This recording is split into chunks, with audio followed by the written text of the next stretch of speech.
ہاتھ پھیرتے ہوئے بڑبڑا کر رہ گیا تھا۔ غصہ تھا کہ ختم ہی نہیں ہو رہا تھا۔ اس نے ایک نظر کچن کے دروازے پر ڈالی تھی اور باہر نکل کر ہال میں چلا آیا تھا، مگر وہ سب یہاں نہیں تھے۔ مہران، مہود، مہمر، میشم، میسف، کہاں ہو؟ باہر آؤ، جانا نہیں تم لوگوں کو؟ اس نے جھنجھلاتے ہوئے باری باری ان پانچوں کو آواز دی تھی۔ وہ ایک کے بعد ایک کر کے روم سے نکل کر ہال میں چلے آئے تھے۔ بھائی، میں اور میسف انسٹیٹیوٹ کے لیے نکل رہے ہیں، مگر محمود و مہمر اور مہران کالج جانے سے منع کر رہے ہیں، مہمش نے اپنے سامنے کھڑے بھائی سے دھیرے سے کہا تھا۔ کیوں؟ آج ولیمہ ہے ان کا، بلاؤں ان تینوں کو؟ محمود، مہران، مہمر، شرافت سے باہر آؤ تینوں، ورنہ مجھے اندر آنا پڑے گا۔ وہ مہمر سے بھڑک کر بولا تھا اور ساتھ ہی ان تینوں کو اونچی آواز میں دھمکاتے ہوئے باہر آیا تھا۔ کچھ ہی منٹ کے بعد وہ تینوں بھی سر جھکائے باہر آئے تھے۔ کالج کیوں نہیں جانا تم لوگوں نے؟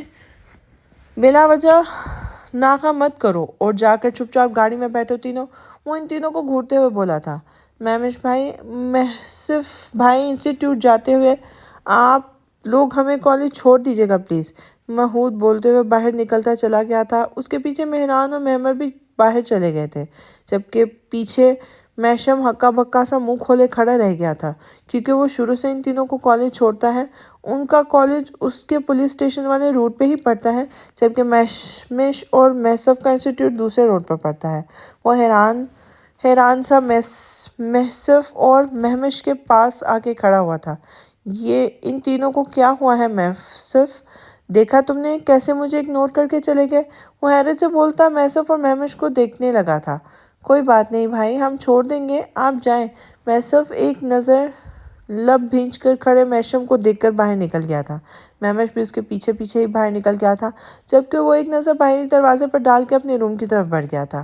روم میں داخل ہوتے ہی سامنے خالی پڑے بیڈ کو دیکھ کے اس نے صوفے کی طرف دیکھا تھا، مگر جزا وہاں نہیں تھی۔ کہاں ہے یہ؟ اس نے بڑبڑاتے ہوئے باتھ روم کے دروازے کو کھول کے دیکھا جو کھلا ہوا تھا، یعنی وہ اس باتھ روم میں بھی نہیں تھی۔ اف، کہاں گئی یہ لڑکی؟ وہ اسے ڈھونڈتا ہوا ان تینوں کے روم میں بھی گیا تھا، مگر وہاں پر اس نے محسف اور مہمش کے روم میں بھی چیک کیے تھے، مگر وہ وہاں بھی نہیں تھی۔ کہاں چلی گئی جزا؟ وہ بڑبڑاتے ہوئے اپنے جم میں گیا تھا۔ پھر کچھ سوچتے ہوئے اس نے جم کے دائیں طرف بنے اس دروازے کو کھولا تھا اور اس پتلی سی گلی سے چلتا ہوا باہری دروازے تک پہنچا۔ دروازہ اندر سے کھلا ہوا تھا، یعنی وہ باہر گئی تھی۔ محشم ایک گہری سانس کھینچتا باہر نکل رہا تھا کہ اسے جزا کی آواز سنائی دی تھی، تبھی وہ اپنی جگہ ٹھٹک کے رہ گیا تھا۔ جی نانا جی، میں بالکل ٹھیک ہوں، بس آپ کی یاد آ رہی تھی۔ نہیں، مجھے کیا ہونا ہے؟ نہیں، آواز کہاں بھر آ رہی ہے؟ یہاں پہاڑوں میں آپ کو پتہ ہے نا سگنل کا مسئلہ ہوتا ہے، اس لیے آواز گڑبڑ لگ رہی تھی۔ آپ بتائیں کیسے ہیں؟ ہاں ہاں، مان لیا بھائی، آپ کے سارے نواسے بہت اچھے ہیں، اور وہ تینوں خرگوش تو اب بہت بڑے ہو گئے ہیں۔ ہاں ہاں، میری عمر کے ہیں، مگر یہ بہت لمبی ہائٹ ہے تینوں کی، مجھ سے بھی اونچی۔ آپ ویڈیو کال کر لیا کریں نا انہیں۔ اور ہاں، آپ کو تو اسمارٹ فون چلانا ہی نہیں آتا۔ چلے کوئی بات نہیں، مہمر، مہران اور محمود سے کہوں گی کہ آپ کو اپنی پکس کوریئر کر دیں۔ وہ مزے سے بولتی پلٹی تھی، مگر دروازے پر کھڑے محشم پر نظر پڑتے اس کی مسکراتے ہونٹ سمٹ گئے تھے۔ اس نے فوراً نظروں کا زاویہ بدلا تھا۔ اوکے نانا جان، میں بعد میں آپ سے بات کروں گی، اللہ حافظ۔ وہ بولتے ہوئے پلٹ گئی تھی۔ شاید مین دروازے سے اندر جانے کا ارادہ تھا۔ ادھر ہی آ جائیں اندر، بچے دن میں آ جاتے ہیں، تب تک آپ بھی سو جائیں کچھ دیر کے لیے۔ وہ سامنے کھڑی جزا سے بولا، جو اس بات میں سر ہلاتے ہوئے اندر دروازے کی طرف بڑھنے لگی تھی۔ محشم نے بغور اس کا جھکا ہوا سر دیکھا تھا، جو دروازے کے باہر کھڑے محشم پر ایک نظر ڈالتے بنا خاموشی سے اندر چلی گئی تھی۔ وہ ایک بار پھر سنجیدگی کی چادر اوڑھ چکی تھی۔ محشم سوچتا ہوا دروازہ بند کرتا اندر چلا گیا تھا، اور اس نے دروازے کی چوکھٹ پر رکھا تالا چابی اٹھا کر گیٹ کو لاک کر دیا تھا اور چابی واپس گیٹ کی چوکھٹ پر رکھ دی تھی، اور اب وہ اس چھوٹی سی گلی کو پار کرتا ہوا اندر گھر میں داخل ہوا تھا۔ جزا بڑے ہال میں کھڑی ہی اسی کا انتظار کر رہی تھی۔ میں باہر سے گھر کو لاک کر کے جا رہا ہوں، آپ آرام سے سو جائیں، گھر میں ضرورت کی ہر چیز موجود ہے۔ پھر بھی اگر کسی کی چیز کی ضرورت ہو تو ایک کمپیوٹر کے پاس ڈائری رکھی ہے، اس میں ہم سب کے نمبر لکھے ہیں، مہمش اور محسف کے علاوہ مہران، مہمر، محمود اور میرا بھی۔ کال کر لیجیے گا، باقی ایریا بہت سیف ہے، خطرے کی کوئی بات نہیں ہے۔ پھر بھی گیٹ اندر سے لاک کر لیں آپ۔ اب میں چلتا ہوں، شام تک بھی